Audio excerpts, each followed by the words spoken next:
पूर्ण परमात्मा पाप कर्म दंड को भी काट सकता है। अभी तक जिस भी संत व महापुरुष से मिले उन्होंने यही बताया कि पाप कर्म फल भोगने से ही समाप्त होगा। वो प्रभु कौन है जो पाप कर्म को काट देता है, वो काल के बंधन से छुड़वा देता है। उसका क्या नाम है, पूजा की विधि क्या है? कृपया अवश्य सुनिए जगत गुरु तत्वदर्शी संत रामपाल जी महाराज के अमृत वचन। मैं त्रिलोक दास बैरागी, गांव डिमर खेड़ा, जिला कटनी, मध्य प्रदेश का निवासी हूँ।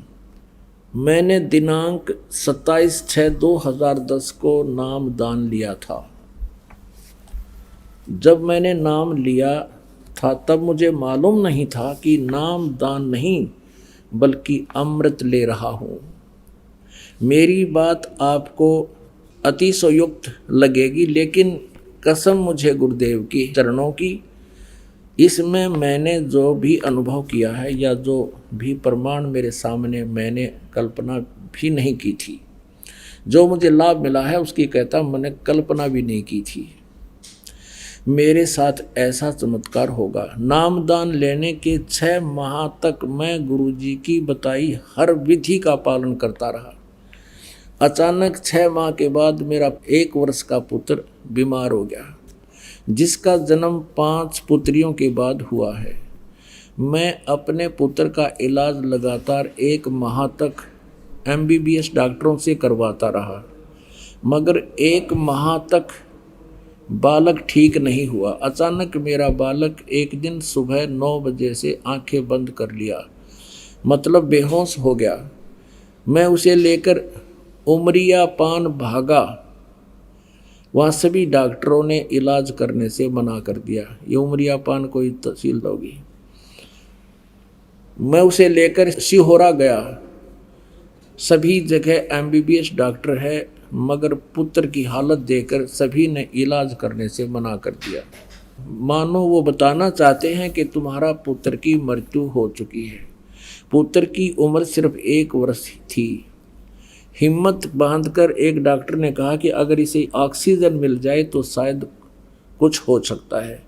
मैंने तत्काल एक 4 व्हीलर किराए पर किया और जबलपुर के लिए भागा, जो कि मेरे गांव से लगभग 100 किलोमीटर दूर है।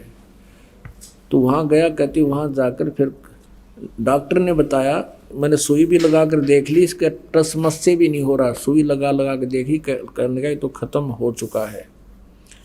मैंने कहा भर्ती करो और भर्ती करके इलाज शुरू करो, बाकी सब परमात्मा पर छोड़ दो। डॉक्टर ने कहा अगर इसे 6 घंटे में होश आ गया तो शायद बच जाएगा, तो नहीं तो मुश्किल है। सुबह 9 बजे से रात्रि के 9 बजे यानी 12 घंटे हो गए थे, परंतु बालक होश में नहीं आया था। लड़के की माँ ने वह मैंने रोना शुरू कर दिया। फिर मुझे अचानक परमात्मा की उस ज्ञान गंगा और भक्ति सौदागर को संदेश में लिखे हुए चमत्कारों की याद आई। प्रभु से प्रार्थना की, रोने लगा, याद किया। तो उसी समय मेरा बच्चा डॉक्टर आया और उसने फिर एक इंजेक्शन लगाया। इंजेक्शन लगाते ही बालक रोने लग गया, जैसे खुद वो इंजेक्शन गुरुजी ने लगाया हो। पूरे हाल में खुशी की लहर दौड़ गई। डॉक्टर ने मेरे सिर पर हाथ रखकर कहा अब तुम्हारा बालक होश में आ गया है। ऐसे मर्ज वाले बालक बहुत कम होश में आते हैं। ओहो। मैं हॉस्पिटल में गुरुजी के चरणों की वंदना की और धन्यवाद देते हुए रो पड़ा। डॉक्टर ने कहा कि इसे लगातार 8 दिन इलाज की आवश्यकता है। 24 घंटे का 5,000 रुपये का खर्चा है। तो मैंने कहा डॉक्टर से कि हमें छुट्टी दे दो, ये डॉक्टरों के बस का बात नहीं है, परमात्मा ने मेरे बच्चे का जीवन दिया है। वो छुट्टी लेकर आ गया और मेरा बेटा कति स्वस्थ है। बोलो सतगुरुदेव।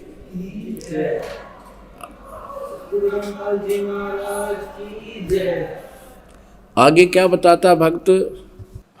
इन 6 माहों में जो भी प्रभु के चमत्कार मेरे साथ हुए हैं, मैंने कल्पना भी नहीं की थी इस टाइप का चमत्कार परमात्मा की कृपा से हो सकता है।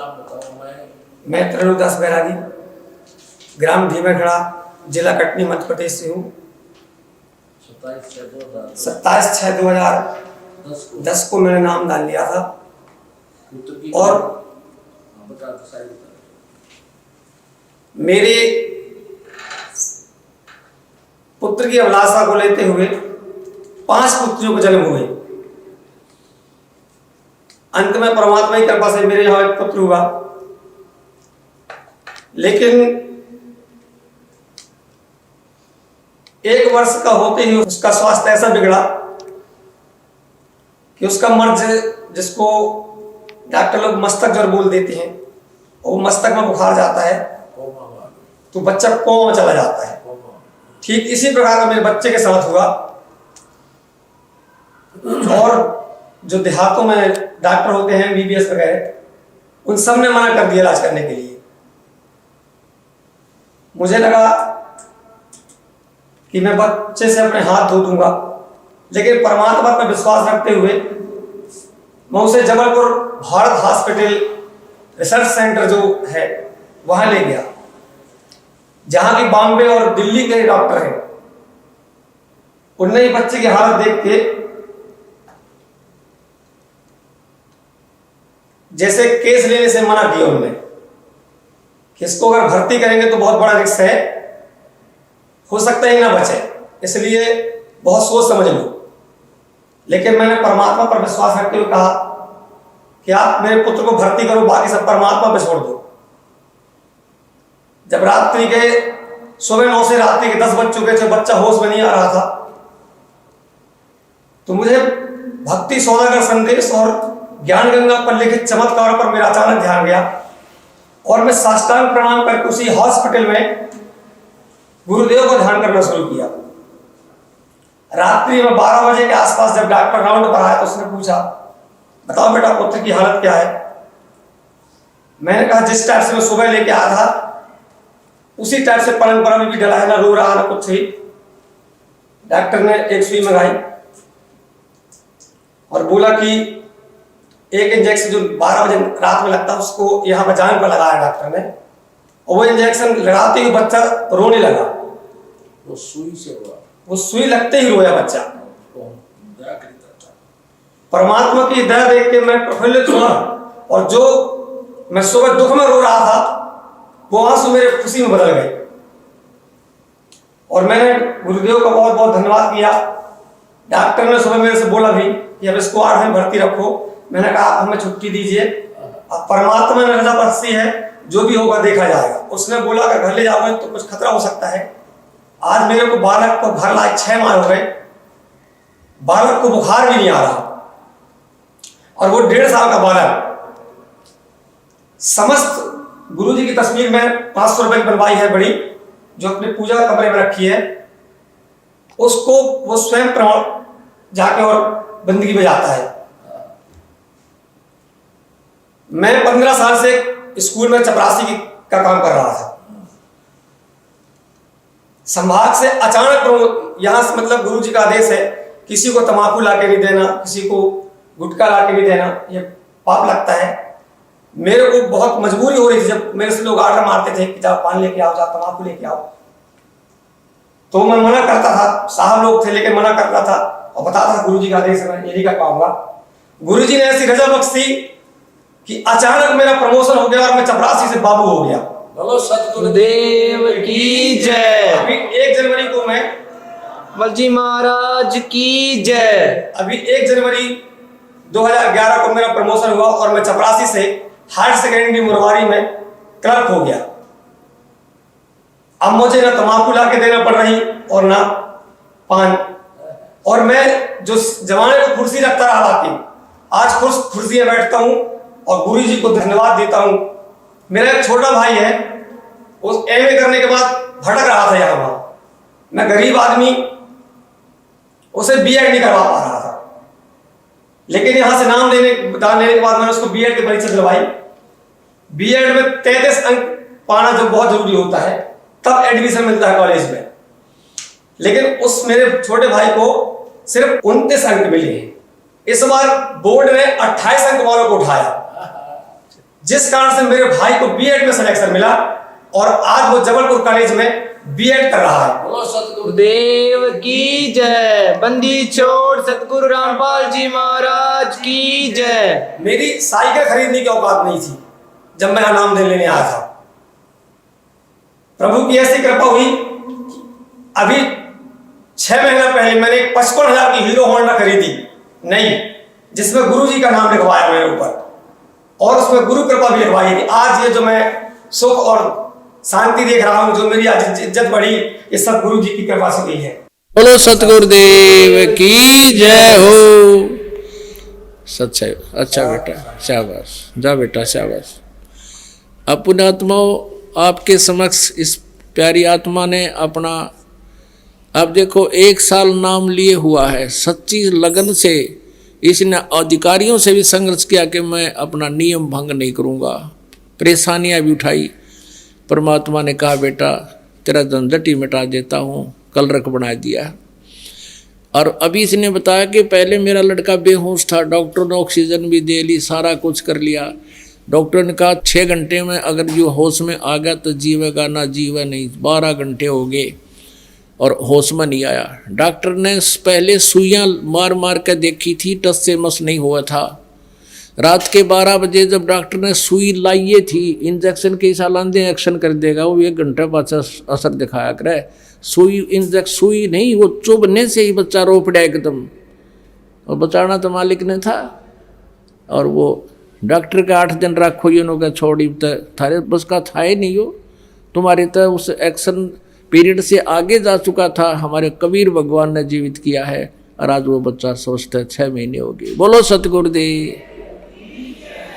समर्थ का शरणाग हो, रंग होरी हो, कदे ना हो ए काज राम रंग होरी हो। सो छल छिद्र मैं करूं अपने जन के काज, अरण्यक पूजो मार जो मैं नरसिंह धर लूं साज। सतगुर जो चावै सो कर ही, 14 कोट दूत जम डर ही, ऊत भूत जम त्रास निवारै, और चित्र गुपत के कागज पाड़े। बोलो सतगुरुदेव। इसके बच्चे की आयु नहीं थी, परमात्मा ने चित्रगुप्त के कागज पाड़ दिया, आगे उम्र बढ़ा दी। वो कबीर इज गॉड। बोलो सतगुरुदेव की जय हो। परम पिता परमात्मा पूर्ण ब्रह्म, सर्व सृष्टि रचनहार, सभी आत्माओं के एकमात्र जनक,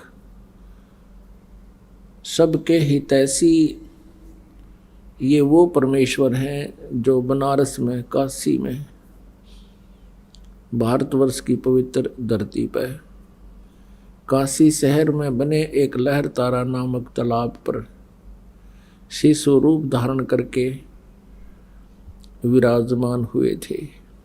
और उस दिन नीरू नीमा नाम के एक जुलाहा दंपति परमात्मा को अपने घर उठा ले गए थे। वो निसंतान थे।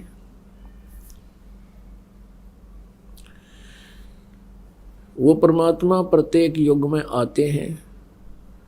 यहाँ काल के द्वारा इतना अज्ञान फैला दिया गया होता है, ये भोली आत्माएं पापों को अधिक ग्रहण करके, घने पाप इकट्ठे करके, और फिर घोर दुख उठा रही होती हैं।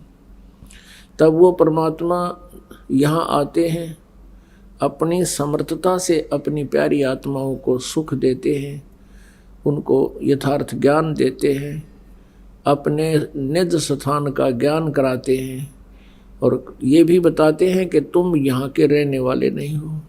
ये तो एक जेल है, एक खुली कैद है। परमात्मा कहते हैं तुम जो भी ये दान पुण्य आदि करते हो, शास्त्र विधि त्याग कर, या ब्रह्म सत्र के, या अन्य देवी देवताओं की पूजा करते हो, या जो बिल्कुल नहीं करते हैं, या कोई दान करता है या बिल्कुल नहीं करता है, दान करने वाला स्वर्ग चला जाता है कुछ समय के लिए, अपने पुण्यों को समाप्त करके फिर नरक जाता है। पाप यहाँ अधिक होते हैं। तो इस प्रकार परमात्मा कहते हैं एक पुण्य एक पापी आया, एक है सोम दलेल रे, गरीब दास सतपुरुष भजन बन, ये सब ही जम की जेल रे। ये काल भगवान की जेल है, ये कैद है, हमें यहाँ पर रोका हुआ है। इस रोकने के पीछे भी बहुत गहरा षड्यंत्र है, सुनियोजित षड्यंत्र है इस काल भगवान का। इस काल के षड्यंत्र को तोड़ने के लिए, इसका पर्दाफाश करने के लिए वो परमात्मा स्वयं चल कर आते हैं, अच्छी आत्मा को मिलते हैं, नेक आत्मा को मिलते हैं। उसी उपलक्ष्य में ये 5 दिवसीय समागम, सत्संग समागम हुआ। आज वो शुभ दिन है, आज वो पवित्र दिन है, ज्येष्ठ सुदी पूर्णमासी, जिस दिन परमात्मा सतलोक से गमन करके चल गए और वहाँ बनारस में काशी शहर के लहरतारा तालाब पर कमल के फूल पर आकर विराजमान हुए थे। और वहाँ से फिर एक जुलाहा दंपति उनको अपने घर ले गए थे। उनके परमात्मा का जन्म किसी माँ से नहीं हुआ था। जुलाहे का कार्य करने से परमात्मा जुलाहा कहलाए। परमेश्वर कबीर साहब कहते हैं, मात पिता मेरे कुछ नाही, ना मेरे घर दासी, जुलाहे का सुत आन कहाया, यो जगत करे मेरी आसी। परमात्मा कहते हैं कि ये मुझे ना समझकर मजाक उड़ा रहे हैं, यो दानक जुलाहा क्या जाने भगवान के बारे में। और परमात्मा ने रह रह कर कहा है, हम ही अलख अल्लाह हैं, हम ही वो अलख अल्लाह हैं, कुतुब गोस और पीर, गरीब दास खालिक धनी, हमारा नाम कबीर। रामानंद जी से कहा परमात्मा ने, स्वामी सृष्टा में सारी सृष्टि का रचने हारा, ए स्वामी सृष्टा में सृष्टि मेरे तीर। दास गरीब जी बता रहे हैं, कबीर जी ने बोले, दास गरीब मैं अधर बसूं, ऊपर सतलोक में रहता हूँ, तीसरे मुक्ति धाम में रहता हूँ। अवगत सत कबीर, सुन रामानंद राम हम, और मैं 52 नरसिंह। परमात्मा ने कहा कि राम भी मैं ही हूँ। तुम जिस राम को राम समझते हो वो तो राम है ही नहीं। राम मीन गॉड है, तो राम तो एक ही है, वो पूर्ण परमात्मा। जैसे ब्रह्म कहो चाहे राम कहो, अब ब्रह्म कहो, ब्रह्म माने भगवान परमात्मा, लेकिन ये अन्य भी अपने आप को परमात्मा कह रहे हैं। जैसे कल आपने शिव पुराण में देखा, ये काल भगवान ब्रह्मा विष्णु महेश का पिता कहता है अपने ब्रह्मा और विष्णु को, पुत्रो तुमने अपने आप को ईश मान लिया, तुम अपने आप को भगवान मान रहे हो, ये तुमने अच्छा नहीं किया, तुम भगवान नहीं हो, तुम ईश नहीं हो। परमात्मा कहते हैं, मुल्ला माया मग में बैठी हंसा चुन चुन खाई, और ये ज्योत स्वरूपी कहे निरंजन मैं ही करता भाई। अब परमात्मा कहते हैं, ये ज्योत निरंजन अपने आप में भगवान बतावे, ये भगवान नहीं है। और ये ब्रह्मा विष्णु महेश को कहता तुम भगवान नहीं हो। अब कौन है वो प्रभु? वो परम अक्षर ब्रह्म, वो वास्तव में ब्रह्म है, वो निज ब्रह्म है। अब यहाँ निज शब्द या परब्रह्म या ब्रह्म के बाद फिर परब्रह्म, फिर पूर्ण ब्रह्म जो लगाना पड़ा, ये अन्य भी अपने आप को भगवान सिद्ध किए बैठे हैं। अन्यथा राम कहो, राम एक ही है, वो पूर्ण परमात्मा। अब पूर्ण परमात्मा इसलिए कहना पड़ा कि अन्य अपूर्ण भी अपने आप को परमात्मा ही कहलाते हैं। तो परमेश्वर कहते हैं, सुन रामानंद राम हम, और मैं 52 नरसिंह। कहते ये लीलाएं मैंने ही की थी, लेकिन महिमा इन विष्णु जी को दे दी ताकि भक्ति की सतिथि बनी रहे। और इस पिछली पीढ़ी तक इस यथार्थ भक्ति ज्ञान को छुपा के रखना था और परमात्मा की महिमा पुण्यात्माओं के हृदय में बनाए रखनी थी। इसलिए परमेश्वर रह रह कर आते रहे। जैसे आदरणीय गरीबदास साहिब जी को मिले, आदरणीय दादू साहिब जी को मिले, आदरणीय नानक साहिब जी को मिले, आदरणीय मुल्कदास साहिब जी को मिले, आदरणीय गीसा दास साहिब जी को मिले, आदरणीय धर्मदास साहिब जी को मिले, आदरणीय अब्राहिम सुल्तान अधम को मिले। अब पुण्यात्माओं, परमात्मा इसलिए आते रहे कि भगवान की सतिथि अभी बनी रहे। काल चाहता है कि ये सब नास्तिक हो जाएं, जैसे पूरा चीन नास्तिक हो गया। पहले वो बुद्ध धर्म को मानता था, अब उस साधना से, बुद्ध जी के द्वारा बताई गई साधना से कोई आध्यात्मिक लाभ होना ही नहीं था, इसलिए सब नास्तिक हो गए कि परमात्मा कहीं नहीं है। और काल यही चाहता है कि परमात्मा से आस्था उठ जा, फिर ये भगवान चाहे को ना सारे एक दूसरे पर लड़े जा, झगड़े जा, लट्ठम लट्ठा, चोरी ठगी, मुकदमेबाजी, ये फंसे रहे, भक्ति करें को ना। ये तो परमेश्वर आते हैं, शांति स्थापना करते हैं। इसी उद्देश्य से परमात्मा सतलोक से चलकर यहाँ आए। ये वो शुभ दिन है जिस कारण से आज हमें उस परमेश्वर की जानकारी और अपने निज घर का ज्ञान हुआ। और अब भी कोई नादान यहाँ इस काल की जेल में फंसा रहेगा तो फिर भगवान का दोष नहीं। पुण्यात्माओं, हमने जैसे श्री कृष्ण जी को भगवान माना कि उन्होंने राजा मोरध्वज के पुत्र ताम्रध्वज को आरे से 2 फाड़ करवा के, चिरवा के वो मृत्यु को प्राप्त हो गया था, फिर जीवित कर दिया। और हमने श्री कृष्ण जी को भगवान मान लिया। लेकिन वो अपने सगे भांजे अभिमन्यु को जीवित नहीं कर सके, जो सुभद्रा पुत्र थे। सुभद्रा श्री कृष्ण जी की बहन थी। चक्रव्यूह के अंदर महाभारत के युद्ध में अभिमन्यु की मृत्यु हो गई थी। सारा पांडव का कुल नाश हो रहा था और श्री कृष्ण रो रहा था, सुभद्रा टक्कर मार रही थी। श्री कृष्ण जीवित नहीं कर सके। कारण क्या था कि मोरध्वज के पुत्र ताम्रध्वज की आयु शेष थी, इसलिए उसको दोबारा जीवित भी कर दिया, उसको शरीर को एज इट इज भी कर दिया। लेकिन अभिमन्यु की आयु शेष नहीं थी, उसका प्रारब्ध इतना ही था। तो ये भगवान आयु में एक्सटेंशन नहीं कर सकते, आयु नहीं बढ़ा सकते। ना ब्रह्म बढ़ा सकता, ना ब्रह्मा विष्णु महेश बढ़ा सकते, पर ब्रह्म बढ़ा सकता केवल परम अक्षर ब्रह्म, पूर्ण ब्रह्म कबीर परमेश्वर अपने भक्त की आयु भी बढ़ा सकता है। अब परमात्मा का ये 5 दिन का समागम पुण्यात्माओं ऐसे गया जैसे 2 घंटे की बात हो। और परमेश्वर की महिमा तो अभी आज शुरू करनी थी, जो और विस्तार से बतानी थी।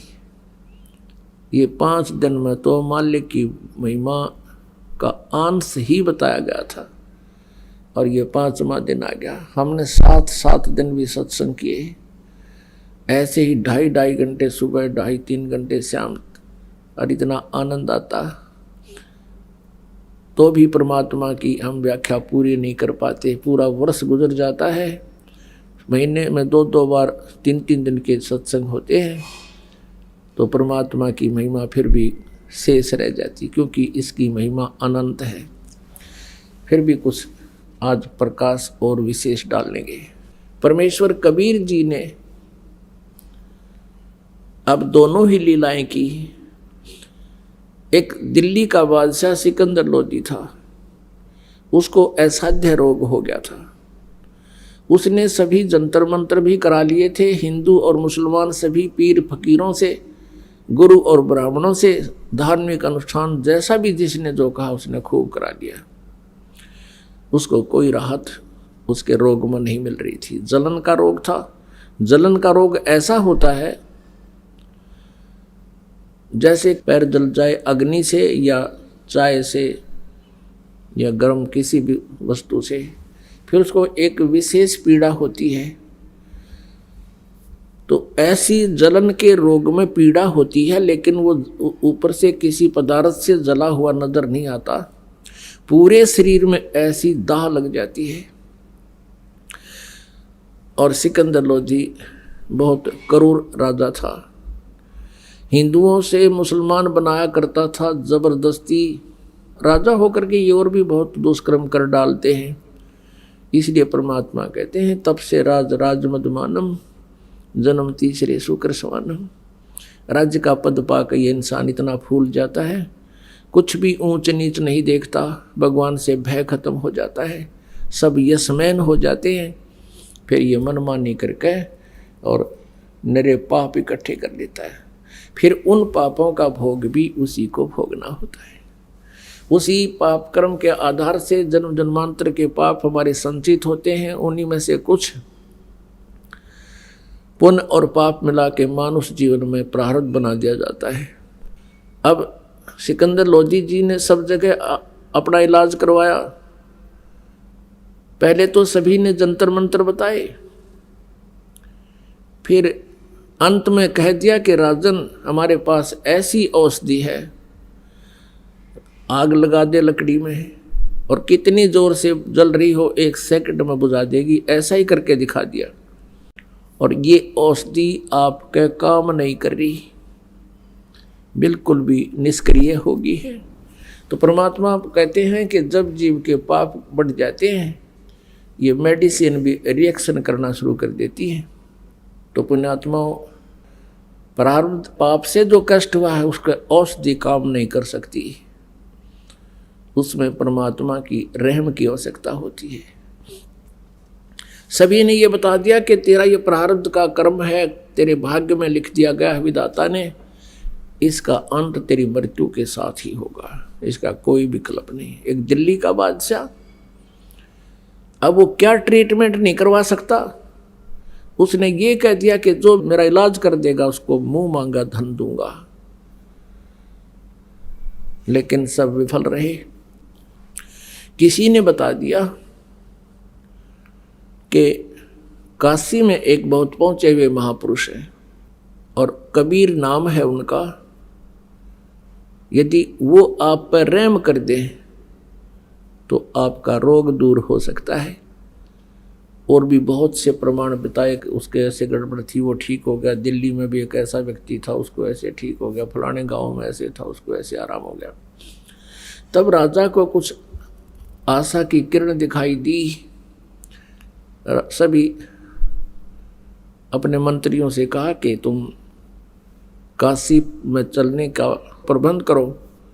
उन्होंने पहले घुड़सवार भेज दिए 2-3, और काशी के राजा थे वीरदेव सिंह बघेल, वो दिल्ली के बादशाह के अंतर्गत थे, अधीन होते थे। ओवरऑल कंट्रोलर भारत का दिल्ली का शासक ही होता था, बाकी छोटे छोटे नरेश होते थे, जैसे वर्तमान में स्टेट बना रखी हैं और मुख्यमंत्री प्रधानमंत्री के अधीन है।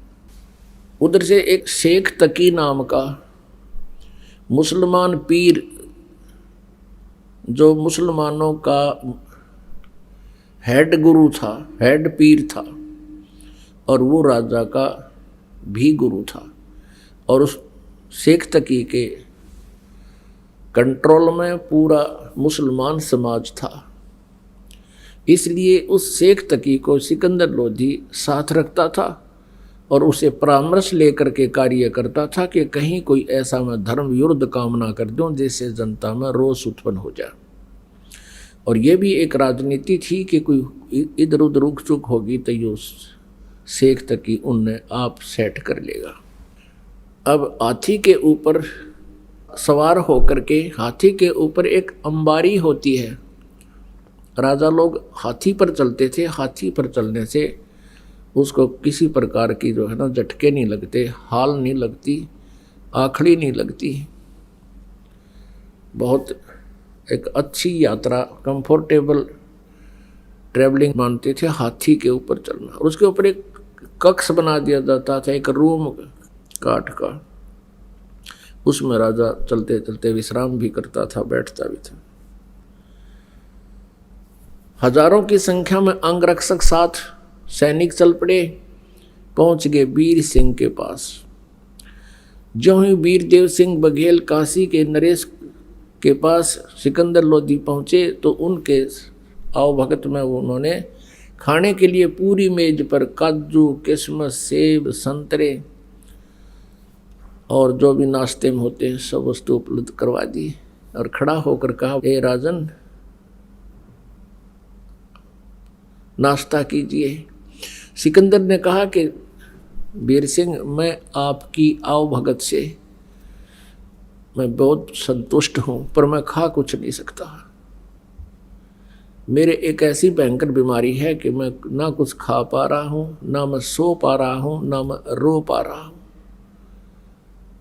मेरे जैसा दुखी इस पृथ्वी पर कोई और प्राणी आज नहीं है और मैं यहाँ अपने इलाज के लिए आया हूँ। मैंने सुना है कि यहाँ कोई कबीर नाम का संत है।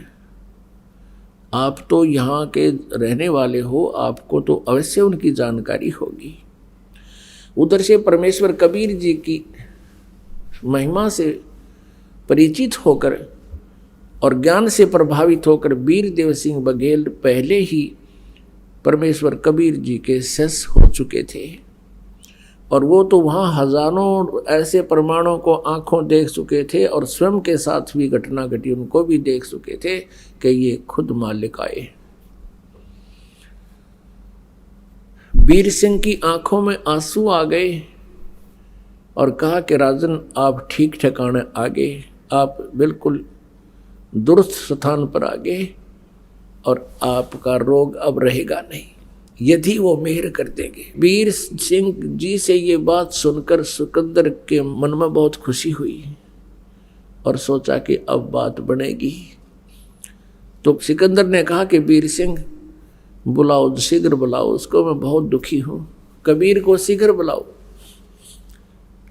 अब दिल्ली के बादशाह का आदेश, एक नरेश उसको सीधे शब्दों में मना नहीं कर सकता। करबद्ध होकर कहा कि जो आज्ञा हजूर आपकी, एक मेरी अर्ज भी आपसे है। कहते हैं संत को बाई ऑर्डर नहीं बुलाना चाहिए और मान लीजिए हम उनको बाई ऑर्डर बुला भी लेंगे और उन्होंने रहम नहीं बख्शा, उन्होंने कृपा नहीं की, अंदर से वो प्रसन्न नहीं हुए क्योंकि वो दुख भी मान सकते हैं, तो फिर आना और ना आना बराबर रहेगा।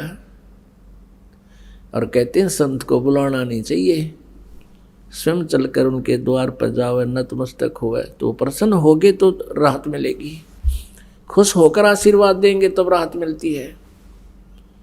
सिकंदर कहने लगा, बस ठीक है, आप मुझे अभी ले चलो। अमरता के ना करता, ना जिसके एक शब्द में पूरा हिंदुस्तान हला करता। फिर भी पुण्यात्मा ये विचार करो इस तत्व ज्ञान पर कि जो राजपाट चाहते हैं वो कितने सुखी हैं और फिर भी उन्होंने परमात्मा के सहारे की फिर भी आवश्यकता पड़ती है। और हम पहले उस परमात्मा की आड़ में बैठ गए, हम पहले उस पावर हाउस से कनेक्शन ले चुके हैं जिनसे को फिर बाद में लेगा, चाहे राजा हो चाहे कोई हो, तो उनको उसी सत्र का फिर बाद में लाभ मिलेगा।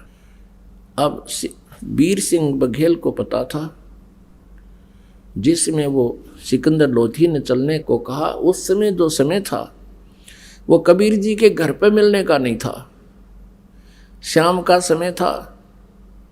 वो परमात्मा कबीर जी अपने उस शिष्टाचार के आधार से गुरु स्वामी रामानंद जी के आश्रम में शाम को जाया करते थे, वहाँ बैठकर सब भक्तों और साधुओं के साथ आरती किया करते थे। वो समय वीर देव सिंह बघेल को पता था कि कबीर जी आश्रम में मिलेंगे, तो सीधा आश्रम में लेकर गया। अब जो ही सिकंदर लोधी और वीर देव सिंह बघेल रामानंद जी के मेन गेट पर पहुंचे, वहाँ द्वारपाल खड़े थे भक्त। अब वीर देव सिंह को तो पता था कि हमारे आश्रम का क्या रूल है, क्या नियम है, और यदि वो आप बताते उस सिकंदर लोधी को तो उसको महसूस हो सकता था, क्योंकि राजा जो है सांप के साहस है और उसके जरा सा भी कोई उसके विरुद्ध काम हो जाए, उसकी प्रकृति के विपरीत, वो तुरंत डंक मार सकता है। तो वीर देव सिंह बघेल ने उस सेवादार से कहा कि भक्त सिकंदर लोधी दिल्ली के बादशाह आए हैं और हमने कबीर जी से मिलना है, क्या आए हैं भगवान? अब सेवक ने कहा कि उनके आने का वैसे तो समय हो रहा है पर अभी तक वो पहुंचे नहीं हैं। तो वीरदेव सिंह ने कहा कि आप स्वामी रामानंद जी से प्रार्थना कीजिए, क्योंकि रामानंद जी मुसलमानों को एंट्री अलाउड नहीं करता था, नो एंट्री थी मुसलमानों की रामानंद जी के आश्रम में। और वीरदेव सिंह बघेल न्यू कहे कि आपको अंदर नहीं जाने देंगे, तो राजनीति भी साथ रहती है इन लोगों के। इसलिए उस सेवक से सीधा ही कह दिया कि अंदर से आदेश आप पे ले लेगा यूं। तो वीरदेव सिंह बघेल ने कहा कि स्वामी जी रामानंद जी से कहिए कि दिल्ली के बादशाह शहनशाह सिकंदर लोधी जी आए हैं और वो कबीर जी से मिलना चाहते हैं और आपका भी दर्शन करना चाहते हैं, और जब तक कबीर जी यहाँ आए तब तक आपके पास ये विराजमान होकर के टाइम पास करना, तो अपना समय इंतज़ार करेंगे, उनके आने तक आश्रम में बैठना चाहते हैं, आपकी आज्ञा लेकर आइए। आपकी क्या आज्ञा? अब सेवादार गया, ऐसे गेट के साथ में ही उनका बाहर आसन लगा हुआ था पेड़ों के नीचे। रामानंद जी का जो गेट से 50 फुट की दूरी पर मुश्किल से होगा, लेकिन था साइड में, सामने दिखाई नहीं दे रहा था। तो जैसा ही सेवक ने जाकर कहा कि हे स्वामी जी, ऐसे ऐसे दिल्ली के बादशाह सिकंदर लोधी आए हैं और आपके दर्शन करना चाहते हैं और कबीर जी से मिलना चाहते हैं, जब तक कबीर जी आओ तब तक आपके यहाँ आश्रम में आपके पास बैठना चाहते हैं, आपकी जो आज्ञा हो। अब रामानंद जी ने कहा कि मैं इन मलेच्छों को, काफिरों को, मुसलमानों को अपने आश्रम में अलाउड नहीं करता, कह दो सिकंदर को बाहर इंतजार कर लेगा। अब ये बात सिकंदर ने भी सुन ली, क्योंकि साथ में बैठा था रामानंद जी। उधर से आकर के उस सेवक ने बता दिया कि स्वामी जी ने मना कर दिया कि हम मुसलमानों को अपने आश्रम में प्रवेश नहीं करने देते, ये मांस खाते हैं। अब सिकंदर लोधी तो वो भी शब्द सुन रखे थे कि इन काफिरों को मैं अलाउड नहीं करता। अब राजा वो क्रिमिनल कीड़ा फिर उठ गया, उसके काट ली तलवार। उसने सोची कि एक दिल्ली के बादशाह को और ये 2 कौड़ी का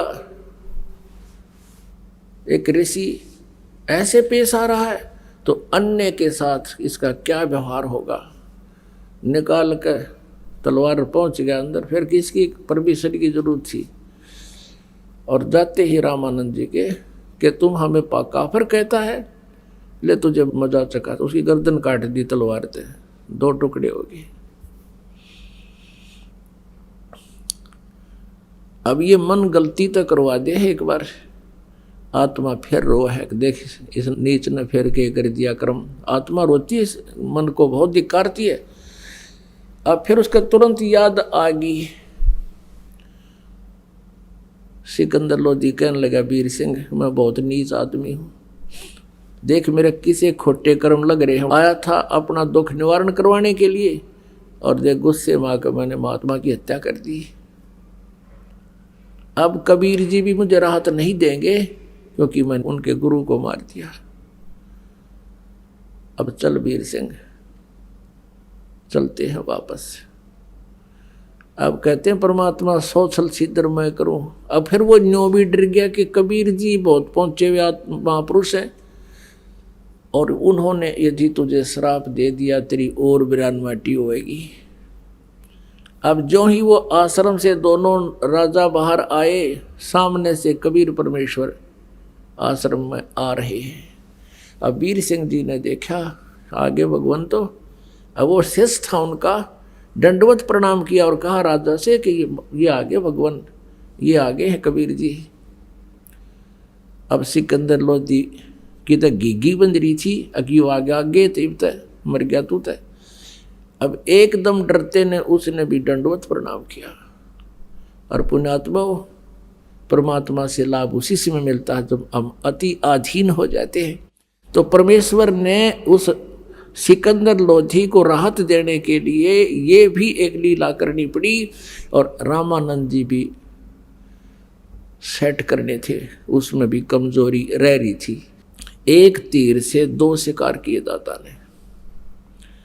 सिकंदर लोधी यदि विनम्र नहीं होता, जैसे कबीर जी आते हैं और वो सीधी बात करो खड़ा खड़ा, मैं बहुत दुखी हूँ, मुझे राहत दे दो, मेरा इलाज करो, जैसे आम वैद्यों को बुलाता था, वैद्य नीचे बैठते थे, वो सिंहासन पर बैठता था। अगर ऐसे प्रभु के सामने वो एक्टिंग करता तो मालिक उसको कोई राहत नहीं देते। अब अति अधीन दीन हो प्राणी, वह को कह ये अकथ कहानी। अब दोनों दंडवत किए हुए सामने, काशी नरेश और पूरे भारत का राजा, परमात्मा ने झुक के दोनों के सिर पे हाथ रखा, मुकुट समेत दंडोत प्रणाम कर रहे हैं, और परमात्मा ने उनके दोनों के सिर पे हाथ रखा आशीर्वाद वाला, और कहा इस गरीब के पास ये दो नरेश आज कैसे आगमन हुआ। अब सिकंदर लोधी खड़ा होकर आंखों में पानी भर के ये कहने लगा कि हे प्रभु, जिस उद्देश्य से हम आए थे आपके दर्शनार्थ, वो तो आपके सप्रस मात्र से मेरा दुख दूर हो गया। परमेश्वर ने यूं ही कहा था हाथ रख के कि ये दिल्ली के बादशाह और काशी नरेश आज कैसे आगमन हो गया दास के पास, तो ऐसे हाथ रखते उसका रोग ऐसे छू मंत्र हो गया जैसे कदे बीमार नहीं था।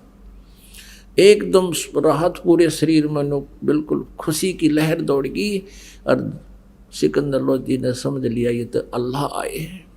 चरण पकड़ दिए और कहने लगे प्रभु मुझे माफ़ कर दो, मैं बहुत नीच आत्मा हूँ, मैं बहुत पापी प्राणी हूँ। अब परमात्मा के सामने यो मन भाग जाता है, संत पूर्ण हो तो मन बकवाद छोड़ देता है और आत्मा उभर आती है।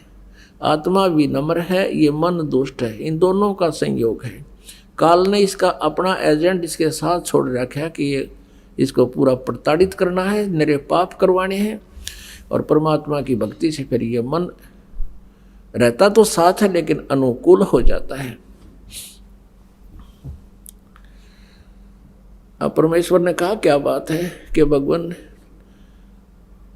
आप जिस उद्देश्य से मैं आया था वो तो आपने मेरा आशीर्वाद से मैं ठीक कर दिया, मेरा कहीं ट्रीटमेंट नहीं हुआ था, लेकिन मैंने एक जुल्म कर दिया और आप मुझसे नाराज हो जाओगे और वो रोग मुझे फिर लगेगा, मैं इसलिए डर रहा हूँ।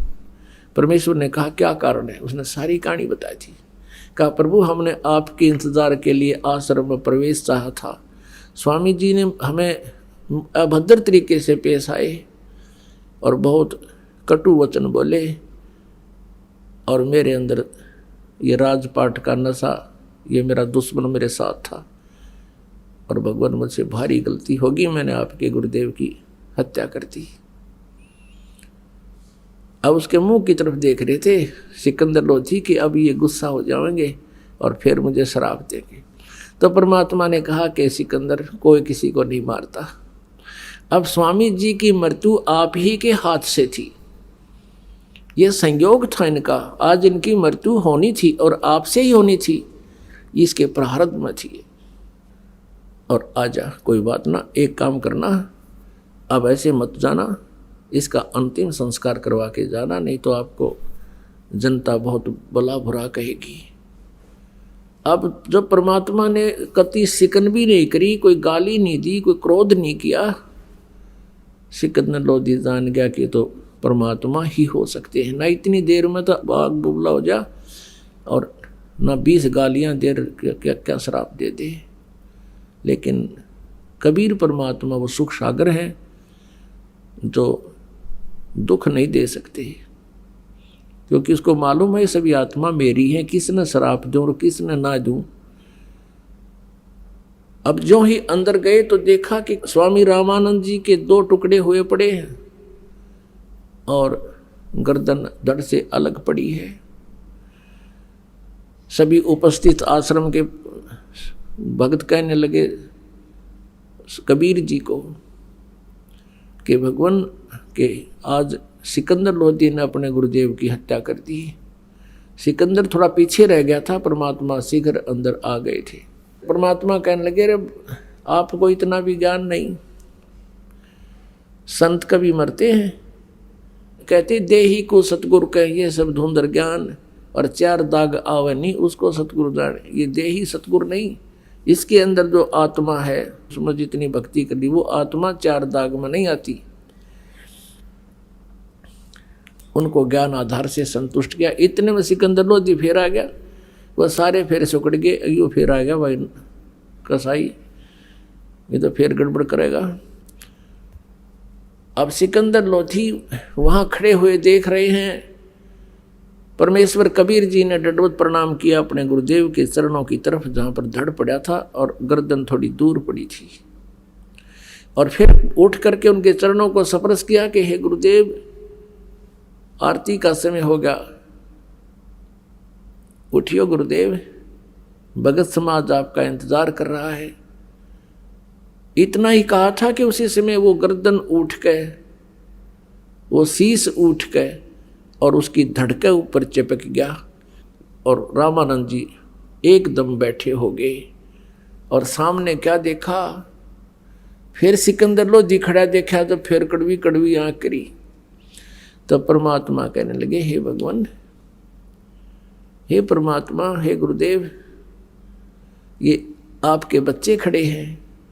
फिर वो थोड़ा सा माइंड ध्यान इधर हो गया, और फिर क्या देखा उसने, रामानंद जी ने, कि उसके शरीर से आधे हिस्से से तो खून बह रहा था, रक्त, और आधे से दूध निकला हुआ पड़ा हुआ था जमीन पर। अब रामानंद जी आश्चर्यचकित रह गए कि अभी दूध कैसे आ गया मेरे शरीर में, खून तो चलो रक्त की तो मान लें बात। तब कबीर जी से पूछा कि हे भगवान, ये मेरे शरीर से आधा रक्त और आधा ये दूध कैसे निकला? अब कबीर साहब कहने लगे, आप तो जानी जान हो, मुझे तो महिमा दे रहे हो, आपको सब पता है, जैसे गुरु जी से जो व्यवहार किया जाता है, और जानी जान तो आप पे थे। वह कहने लगे, पर भगवान, आप जी ने मुझ दास को उपदेश देने के बाद छुआछूत हिंदू समाज की तो बंद कर दी थी। आप सभी हिंदुओं को, चाहे वो किसी जाति का है, सबको नाम देते हो, सबसे प्यार करते हो, लेकिन अभी आप मुसलमानों से नफरत करते हो। हे प्रभु, भगवान के दरबार में कोई जाति मजहब नहीं है, कोई मजहब या जाति बुरा नहीं, इंसान बुरे हो सकते हैं, उनको हम ठीक करने के लिए आए हैं, उनकी बुराई छुटवाएंगे। आप अभी तक मुसलमानों से नफरत करते हो, आप मुक्ति प्राप्त नहीं कर सकोगे। रामानंद जी के हृदय में जो एकदम ऐसा कुठारघात हुआ, इतना एकदम जख्म हो गया इस बात का कि मैंने तो जीवन ही मोक्ष के लिए लगा रखा है और मेरा मोक्ष नहीं होगा, मैं मुसलमानों से नफरत करता हूँ।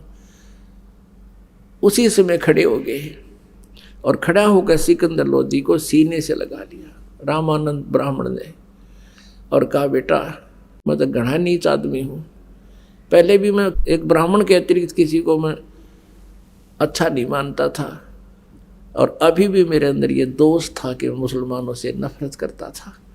आज मेरी ये सारा भ्रम निवारण हो गया, बेटा मेरे से गलती होगी, मुझे माफ़ कर दी। सिकंदर लोधी ने भी चरण पकड़ दिए, स्वामी जी, मैं पापी आत्मा हूँ और मैंने बगैर सोचे समझे ऐसे महापुरुष की हत्या कर दी, मैं महादुष्ट इंसान हूँ।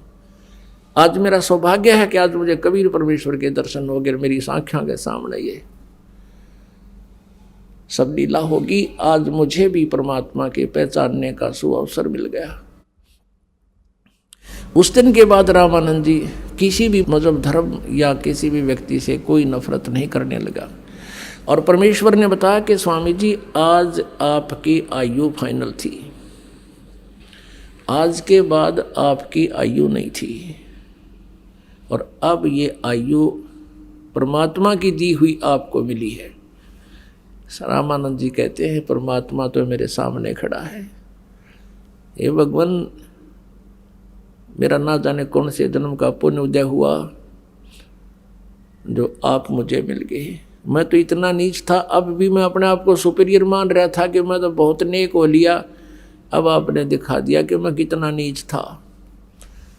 अब पुण्यात्माओं, परमात्मा ने 1 घंटे तक वहाँ सत्संग सुनाया हिंदू और मुसलमान एकता के ऊपर, कि तुम एक पिता की संतान हो।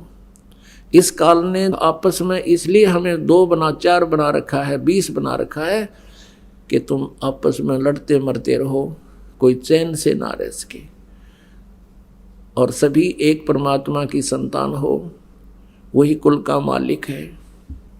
अब सिकंदर लोधी ने सोचा कि इस महापुरुष को, कबीर जी को दिल्ली ले चलता हूँ, और वहाँ हिंदू और मुसलमानों का आपस में बहुत ज़्यादा मन मुटाव है, और इस महापुरुष के उपदेश से वो ठीक हो जाएंगे, एकम एक हो जाएंगे, मेरा आधा सिर दर्द खत्म हो जाएगा, क्योंकि राजा को तो अपने राज्य की चिंता होती है। तो प्रार्थना की कि प्रभु आप दिल्ली चलिए मेरे साथ, और वहाँ भी उपदेश दीजिए। वहाँ बहुत बुरा हाल हो रहा, आपस में हिंदू और मुसलमानों के झगड़े होते हैं। परमेश्वर ने कहा भी हम ऐसे किसी के साथ नहीं चला करते, जो हमारा शागिर्द हो जाता है, शेष हो जाता है, तो हम चलते हैं, अन्यथा हम किसी से बात नहीं करते, हम उनके साथ नहीं जाते हैं। सिकंदर लोधी ने कहा भगवान आपका दिया जीवन है, मैं आपका शिष्य बनना चाहता हूँ। परमेश्वर ने कहा कि मांस नहीं खावेगा, और तेरे पूरे प्रदेश में, तेरे राज्य में कोई जीव हिंसा नहीं होनी चाहिए, और प्रतिबंध लगा दे, कोई मांस नहीं खाएगा, जीव हिंसा नहीं करेगा, कोई शिकार नहीं करेगा। अब सिकंदर लोधी ने कहा प्रभु आपका दास तो हाजिर है, जो कहोगे वो करूँगा, लेकिन ये प्रतिबंध मेरा चलेगा नहीं, मैं लगा अवश्य दूंगा, मेरी कोई नहीं मानेगा, और मेरे राज्य में भी उथल पुथल हो जाएगी, क्योंकि ये मुसलमान लोग इतने भ्रमित हो चुके हैं। ये मांस को एक जो भोग लगाते हैं उसको प्रसाद रूप में लेते हैं, और जो आप कहो वैसे आज्ञा होगी। परमात्मा बोले पर तू एक काम करिए, तू नहीं खाएगा। बोला जी मैं नहीं खाऊंगा मांस, आज के बाद टच भी नहीं करूँगा, और 2 साधना आप बताओगे मैं वैसे ही करूँगा, और मरता क्या नहीं करता। तो परमात्मा कहा ठीक है मैं चल लूँगा तेरे साथ। उधर से सिकंदर लोधी का जो गुरु था शेख तकी, वो रेस्ट हाउस में ही रह गया था, और सिकंदर लोधी के साथ वो रामानंद जी के आश्रम में इसलिए नहीं गया था कि मैं इन हिंदू काफरों के मंदिरों में नहीं जाता, इनके आश्रमों में मैं नहीं जाता, क्योंकि मैं श्रेष्ठ हूँ। और यह श्रेष्ठ वाली बीमारी जीव न मारे। यह श्रेष्ठ तो एक ही है, उत्तम पुरुष है तू अन्य। वो श्रेष्ठ तो वो परमात्मा ही है, बाकी अपने आप में श्रेष्ठ का है, वो उसकी भूल निरी है, वो बहुत भूल में है, गलती में। अब शेख तकी रेस्ट हाउस में रह गया था काशी में, फिर वापस आ गए सारे, सिकंदर लोधी भी, वीर सिंह और साथ में कबीर परमेश्वर, आगे बैठा वो दूसरा पीर। तो सिकंदर लोधी ने अपने धार्मिक पीर पहले वाले गुरु से कहा कि शेख तकी आज मेरी खुशी का ठिकाना नहीं, मेरा रोग दूर हो गया, ये अल्लाह आए हैं, ये खुद परमात्मा उतरे हैं। अब कहते हैं ना, एक वजीर और फकीर और ये पीर, ये 2 इकट्ठे हुए ना, लड़े ना। अब शेख तकी के तो आग सी लगी अंदर ही अंदर के अब ये सिकंदर लोधी इस दूसरे पीर को, दूसरे गुरु को महत्व देगा, और तेरी महिमा कम होगी, तेरी रोजी रोटी कम होगी। राग द्वेष ईर्षा मान बढ़ाई, कहते हैं राज तजना सहज है, सहज त्रिया का ने, और मान बढ़ाई ईर्षा दुर्लभ तजना ये। और सिकंदर लोधी ने कहा कि पीर जी मेरा जलन का रोग खत्म हो गया, इन्होंने आशीर्वाद ही दिया था। और एक और चमत्कार दिखाऊं कि मैंने ऐसे ऐसे, स्वामी रामानंद जी ने मेरे बारे में ऊट पटांग बातें कही थी, मुसलमानों को गलत बताया था, मैंने उसकी गर्दन काट दी, और इस अल्लाह ने, इस खुदा ने मेरे सामने जीवित कर दिया। ये खुद अल्लाह है। अब इस बात से उसका तेल जैसे छींटे लगे, जैसे उबलते तेल पर पानी डाल दे, एकदम रोटी खा गया। कहने लगा ये सब कहने की बातें हैं, ये सब बनावटी बातें हैं, मैं तो तब जानूं जब मेरे सामने कोई ऐसा करके दिखाए। अब सिकंदर लोधी ने सोचा भाई जब ना मानो तो ना मानो, पर मेरी गिल्त जो बीत गई, मेरे साथ जो कहानी घटना घट गई, इसने मैं कैसे भूल सकूं। अगले दिन चल पड़े, दिल्ली के लिए प्रस्थान कर दिया और परमात्मा को, कबीर जी को सिकंदर लोधी राजा ने अपने ही हाथी पर अपनी ही अंबारी में आदर सत्कार से बैठा लिया। अब रास्ते में 2-3 दिन लगने थे काशी से दिल्ली तक। रास्ते में एक जगह पड़ाव किया, दरिया को देख करके उसके साथ रात बिताने के लिए वहाँ अपना लगा दिया पड़ाव, टेंट लगा दिए, अलग अलग विश्राम करने लगे। अब सुबह सुबह शेख तकी के पास सिकंदर लोधी गया प्रणाम करने के लिए प्रतिदिन की तरह, और कहा जाके सलाम वालेकुम पीर जी। पीर जी का तो टेढ़ा मुँह हो रहा, जो कह मुझे क्या ज़रूरत है, तुझे मिल तो गया सलाम करने वाला, क्या ज़रूरत है मेरी। और ठीक है मैं अब जाके सारे मुसलमानों को बता दूंगा कि राजा तो काफिर हो गया, हिंदू को गुरु बना लिया। अब सिकंदर लोधी के पांव तले की धरती खिसकी कि जाते काम करेगा, और मानना ना सुनता नहीं कति। सिकंदर लोधी ने कहा पीर जी ऐसी क्या गलती होगी कि तुझे तो भगवान मिल गया, अल्लाह मिल गया, अल्लाह आकार में आने लग गया है, हमारे मुसलमान धर्म के विरुद्ध तू बातें कर रहा है। और केवल हमारे हजरत मोहम्मद जी ने ही एक गाय को जीवित किया था, एक बकरे को जीवित किया था। कहते तू इसको अल्लाह मानता है, मैं नहीं मानता, और मुसलमान समाज को कह दूंगा यह सारी कहानी, फिर तू जाने वो जाने। अब सिकंदर को पता था ये नाश कराएगा जाते ही। सिकंदर लोधी वापस आ गए टेंट में जहाँ कबीर जी विराजमान थे। सिकंदर लोधी के चेहरे की उदासी देखकर भगवान ने पूछा कि राजन कोई राजकाज की बुरी खबर सुन ली क्या, आप मायूस कैसे हैं। तो सिकंदर लोधी ने कहा प्रभु क्या बताऊं, अब मेरे दुख ने मैं जान सकता हूँ, मेरे साथ बीती हुई घटनाओं से मैं परिचित हूँ, ये पीर जी नहीं जानता। ये मेरा धार्मिक गुरु जो है, ये मेरा पहलड़ा खसम, अब यो मन इतना दुखी कर रहा है परमात्मा, कल से मुझे चैन नहीं है इसकी। वहाँ से भी मैंने देखी थी इसकी जो गतिविधि, और अब तो ये बहुत टेढ़ा मुँह कर रहा है, जाते ही सब मुसलमानों को कह देगा तो मेरा राज्य नहीं रहेगा। परमेश्वर ने पूछा क्या चाहता है ये। शेख तकी ने कहा था कि मेरे सामने जीवित करके दिखावे जब जानूं मैं नहीं मानता, मैं साथ थोड़ा ही था। तो कबीर जी ने कहा कि उसको कह दो कोई मुर्दा ले आवे, चाहे कोई पशु ले आ, पक्षी ले आ, कोई मनुष्य ले आ, और अब जिंदा कर देता हूँ, कह दे उसको ले आ मुर्दा। सिकंदर लोधी गया शेख तकी के पास और कहा पीर जी आप कोई मुर्दा ले आओ, और कबीर जी कहते हैं अभी जीवित कर दूंगा। तो वो कहता मैं कहाँ से लाऊं, कभी समय आएगा जब देखूंगा। अब परमात्मा को पता था कि इस राजा का टेंशन बना दी इसने, और ये दिल्ली तक पहुंचाएंगे इतने तो हार्ट अटैक हो जाए मनमाने सिकंदर का।